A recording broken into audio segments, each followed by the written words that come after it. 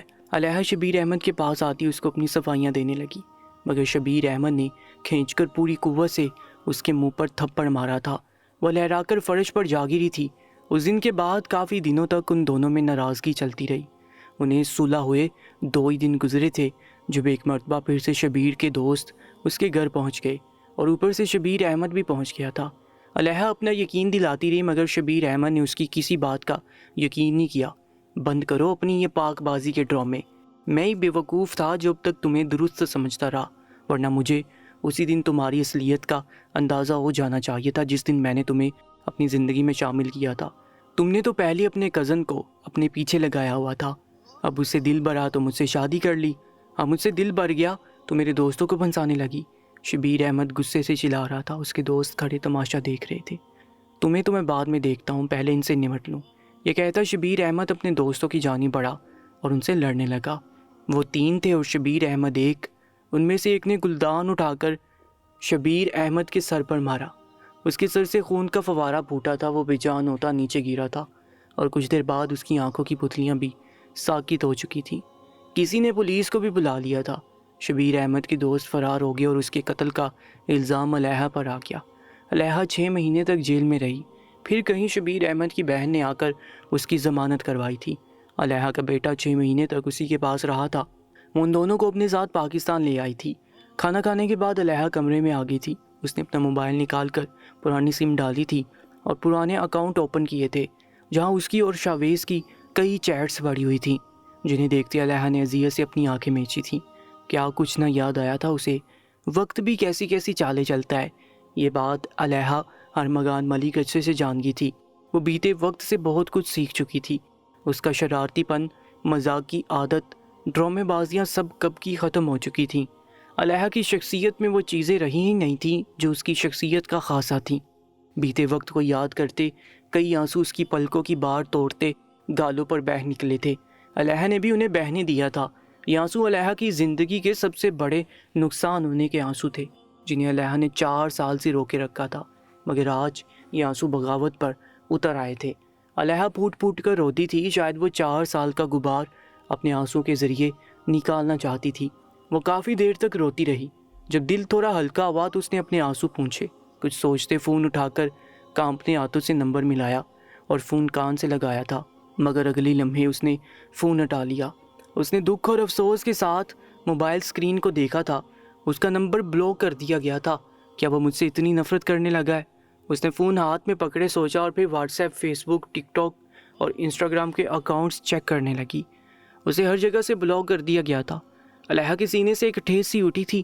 کیا وہ اس کے لیے اتنی غیر اہم ہو گئی تھی کہ اس نے ایک ہی پل میں اس سے رابطے کے سارے ذرائع ختم کر دیے تھے؟ کیا وہ اتنی قابل نفرت تھی کہ کسی نے اسے ایک فون تک کرنا گوارا نہیں کیا تھا؟ یہ تو ہونا ہی تھا۔ جو کچھ وہ کر کے آئی تھی اس کے بعد بھلا اسے یہ امید بھی کیسے رکھ سکتی تھی؟ اس نے بی جان کے نام سے سیو نمبر ڈائل کیا۔ رنگ جا رہی تھی مگر کال نہیں اٹھائی گئی۔ بی جان کم سے کم آپ تو ایسا نہ کریں، آپ تو سب جانتی ہیں نا، علیحہ نے تصور میں بی جان کو مخاطب کرتے ہوئے کہا تھا، اور ایک مرتبہ پھر سے ان کا نمبر ملایا تھا۔ اس مرتبہ 2-3 رنگ کے بعد کال اٹھائی گئی تھی۔ السلام علیکم بی جان، کیسی ہیں آپ؟ علیحہ نے رندے ہوئے لہجے میں پوچھا۔ علیحہ میری بچی، کیسی ہے تو؟ اتنے سالوں بعد کیسے یاد آ گئی؟ بوڑھی دادی کی بی جان نے روتے ہوئے پوچھا۔ بی جان مجھے گھر آنا ہے، میں ٹھیک نہیں ہوں بی جان، مجھے آپ کی ضرورت ہے۔ علیحہ بی جان سے کہتے ہوئے ایک مرتبہ پھر سے روتی۔ تو کہاں ہے میری بچی؟ تو پاکستان میں ہے نا؟ تو بتا مجھے اپنا پتہ دے، میں ابھی تجھے لینے آتی ہوں۔ تو رو کیوں رہی ہے؟ تو ٹھیک تو ہے نا؟ بی جان نے فکر مندی سے پوچھا۔ اس کا اس طرح رونا انہیں پریشان کر گیا۔ جواباً علیحہ نے خود پر گزرے سارے حالات بی جان کو کہہ سنائے تھے، جنہیں سن کر بی جان تڑپ اٹھی تھی۔ میری جان، تو نے اتنا سب کچھ کیوں برداشت کیا؟ خود کو لاوارث سمجھ لیا تھا کیا، یا مجھ پر فاتح پڑھ لی تھی؟ ایک مرتبہ اپنی اس بوڑھی دادی کو کال تو کر لیتی۔ اپنا پتہ بتاؤ، میں تمہیں لینے آ رہی ہوں۔ بی جان نے شکوہ کرتے ہوئے کہا تھا۔ نہیں بی جان، آپ خود کو تکلیف مت دیں، میں خود آ جاؤں گی، آپ بس گھر میں سب سنبھال لینا۔ علیحہ نے اپنا خدشہ بیان کیا تھا۔ تو ڈر مت میری بچی، 4 سال پہلے ہم دونوں سے یہ غلطی تو ہوئی تھی، اگر اس وقت ہم تھوڑی سی ہمت دکھا لیتے تو تم آج اس سال میں نہ ہوتی۔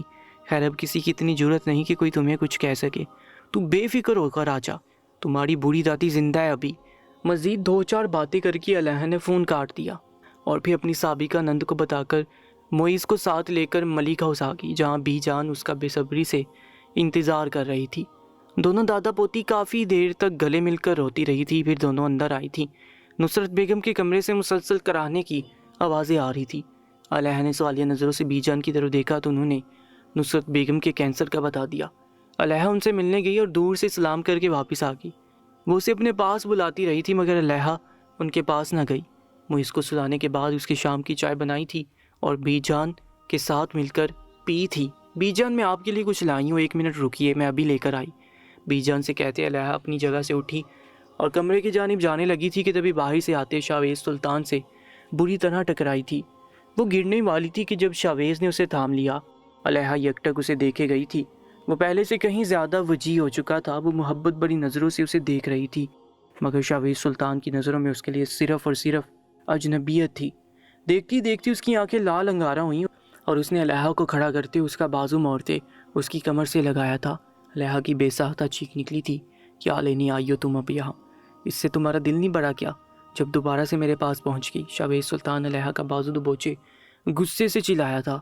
الیحا اس کے غصے کو دیکھ دہل کر رہ گئی تھی، وہ پہلے سے کہیں زیادہ خطرناک ہو چکا تھا۔ شاویز یہ تم کیا کر رہے ہو؟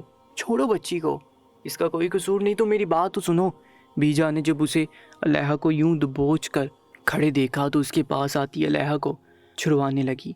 نہیں بی جان، کسی صورت نہیں، آج سے 4 سال پہلے میں نے آپ کی بات مانی تھی، اس کو چھوڑ دیا تھا، مگر اب نہیں، اب میں وہی کروں گا جو میرا دل چاہے گا۔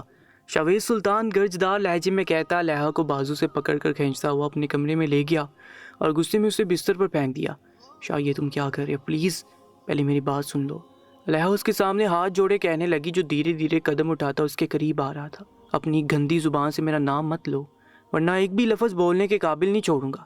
وہ اس کے کان کے قریب داڑتا اس پر جھکنے والا تھا جب سلطان ملک ایک جھٹکے سے دروازہ کھولتے اندر داخل ہوئے اور شاویز کو الیحا سے الگ کرتے ہوئے اس کے منہ پر زوردار تماچا مارا۔ بابا آپ کیا کرنے چلے تھے؟ تم غصے میں اندھے ہو گئے ہو یا اپنی ماں کی طرح عقل بیچ کھائی ہے؟ کیوں اس معصوم کے دشمن بنے بیٹھے ہو تم دونوں؟ کیا بگاڑا اس نے تمہارا؟ تمہاری ماں کم تھی جو اب تم بھی؟ سلطان ملک غصے سے بول رہے تھے، اس کا سانس پھول گیا تھا۔ بابا آپ جانتے ہیں نا اس نے کیا کیا، پھر بھی آپ؟ شاویز ان کے پاس آتا ہوا بولا۔ اس نے کچھ نہیں کیا شاویز۔ سلطان ملک اپنی آنکھوں سے بدگمانی کی پٹی کھولو۔ جو کیا ہے تمہاری ماں نے کیا ہے، تمہاری اپنی ماں سے، اسی سے جا کر سوال پوچھو اور اسی کو سزا دو۔ سلطان ملک اس کو حیران پریشان چھوڑے الیحا کو اپنے ساتھ لگائے کمرے سے نکل گیا۔ شاویز سلطان الٹے پیر نصرت سلطان کے کمرے میں پہنچا تھا، اور پھر جب نصرت سلطان نے اسے سچائی بتائی اسے 7 آسمان ایک ساتھ ٹوٹ کر اپنے اوپر گرتے ہوئے محسوس ہوئے تھے۔ آج سے 4 سال پہلے جب وہ الیحا کو اپنے ساتھ پارلر لے کر گئی تھی تو گاڑی میں ہی انہوں نے الیحا کو بے حد دھمکایا تھا اور اسے کہا تھا کہ وہ چپ چاپ شاویز کی زندگی سے نکل جائے۔ اگر اس نے شاویز سے شادی کی تو اسے اور شاویز دونوں کو گھر سے نکال دیں گی اور شاویز کو اپنے جنازے میں بھی نہیں آنے دے گی۔ الیحا کمزور نہیں تھی، لیکن جب نصرت سلطان نے بی جان کو جان سے مارنے کی دھمکی دی تو یہاں الیحا ہار گئی، اور پھر اس نے وہی کیا جو اسے نصرت سلطان نے کہا تھا اور وہی کیا جو انہوں نے اسے کرنے کے لیے کہا۔ بی جان حقیقت سے واقف ہو چکی تھی، مگر جب وہ سلطان ملک اور شاویز سلطان کو بتانے لگی تو نصرت سلطان نے انہیں بھی دھمکی دے دی کہ اگر انہوں نے کسی کو کچھ بتایا تو وہ سلطان ملک کو زہر دے دے گی۔ جو نصرت سلطان اپنی چال میں کامیاب ہو گئی تھی، وہ شروع سے ہی سمیرہ بیگم اور الیحا سے نفرت کرتی آئی تھی۔ ان کا ماننا تھا کہ ان کی بہن ان کی اولاد کی جگہ تھی، جہاں سمیرہ بیگم اور ان کی اولاد نے قبضہ جما لیا تھا۔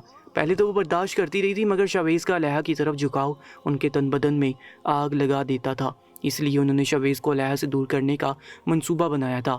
کیوں مام، کیوں کیا آپ نے ایسا؟ میں نے آپ کا کیا بگاڑا تھا؟ ارے مائیں تو اپنے بچوں کے لیے اپنی جان قربان کر دیتی ہیں، اپنی اولاد کی خوشی کے لیے کچھ بھی کر جاتی ہیں، مگر آپ کیسی ماں ہیں؟ آپ نے مجھ سے میری خوشیاں چھین لی۔ کیوں مام کیوں؟ شاویز سلطان نے چلاتے ہوئے ساری چیزیں ہاتھ مار کر ڈریسنگ ٹیبل سے نیچے گرا دی تھی۔ نصرت بیگم اس سے نظریں بھی نہ ملا سکی تھی۔ کیا تم سب کچھ بلا کر ہمیشہ کے لیے میرا ہونا چاہو گی؟ الیحا چھت پر کھڑی تھی جب شاویز اس کے برابر میں کھڑا ہوتے ہوئے بولا، لیکن شاویز میں تمہارے قابل نہیں رہی، تم مجھ سے اچھی لڑکی ڈیزرو کرتے ہو۔ الیحا نے اس کے جذبات سے لبریز آنکھوں سے نظریں چراتے ہوئے کہا، میرے لائق صرف تم ہی ہو، بتاؤ میرا ساتھ قبول ہے یا پھر موت؟ کیونکہ اگر اب تم نے انکار کیا تو میں خود کو ختم کر لوں گا۔ شاویز نے پسٹل نکالتے اپنی کن پٹی پر رکھی تھی۔ شاہ تم پاگل ہو گئے ہو، نیچے کرو اسے، تم جانتے ہو ایسا ممکن نہیں، میں بیوہ ہوں، ایک بچے کی ماں ہوں۔ الیحا اس کے ہاتھ میں پسٹل دیکھ کر بوکھلائی، مجھے تمہاری بیوہ ہونے پر کوئی اعتراض نہیں، تم بیوہ نہ بھی ہوتی تو میں خود تمہیں بیوہ کرتا، اور معیز میرا بیٹا ہے، اور کوئی وجہ الیحا کے پاس اور کوئی وجہ نہیں تھی۔ سو اس نے شاویز کے سامنے ہتھیار ڈال دیا۔ تبھی ہر طرف چاند رات مبارک کا شور بلند ہوا تھا، وہ اسے اپنے ساتھ نیچے لایا تھا۔ رات کے نچلے پہر وہ دبے پاؤں کمرے سے باہر آیا اور الیحا کو بیرونی دروازے کی جانب بڑھا تھا۔ کہاں جا رہے ہو؟ سلطان ملک نے اسے روکتے ہوئے پوچھا۔ کہیں نہیں، بس آپ کی بہو کو چوڑیاں چڑھوانے اور مہندی لگوانے لے جا رہا ہوں، آپ اپنے پوتے کا دھیان رکھیے گا۔ شاویز سلطان تیزی سے کہتے الیحا کو کھینچ کر وہاں سے نکل آئے۔ ملک ہاؤس کے باہر ان دونوں کا فلک شگاف کہکا گونجا تھا، اور اندر سلطان صاحب کا۔ آج 4 سال بعد انہوں نے شاویز سلطان کو پرانے والے ہنس مکھ موڈ میں دیکھا تھا۔ انہوں نے دل ہی دل میں ان دونوں کے خوش رہنے کی دعا کی تھی۔ نصرت بیگم کے کراہنے کی آواز نے انہیں اپنی طرف متوجہ کیا تھا۔ انہوں نے ایک سرد آہ بڑی، کاش نصرت تم یہ سب نہ کرتی، کیا مل گیا تمہیں یہ سب کر کے؟ الٹا گناہ کما کر بیٹھ گئی، تمہیں اسی بچی کی ہائے لگی ہے جو تم اس حال میں پہنچی ہو۔ وہ یتیم تھی، تمہیں اس کے سر پر ہاتھ رکھنا چاہیے تھا، مگر تم نے محض اپنی خوشی کے لیے ان دونوں کو ایک دوسرے سے الگ کر دیا۔ تمہیں یہ نہیں کرنا چاہیے تھا۔ سلطان ملک نے دل میں نصرت بیگم کی حالت کو یاد کرتے ہوئے کہا۔ اس دوران ان کی آنکھوں میں آنسو ٹوٹ کر گرے۔ اپنے ہمسفر کو اس قدر اذیت میں دیکھنا کتنا مشکل تھا، یہ کوئی سلطان ملک سے پوچھتا جنہوں نے اب تک اپنی شریک حیات کا ساتھ نہ چھوڑا تھا۔ جو کچھ انہوں نے علیحہ کے ساتھ کیا اس کا انہیں دکھ تھا، مگر اس تکلیف میں وہ ان کا پورا خیال رکھ رہے تھے، اور رکھتے بھی کیوں نہ۔ آخر نصرت سلطان ان کے دل کے تخت پر قدم جمانے والی پہلی اور آخری عورت تھی۔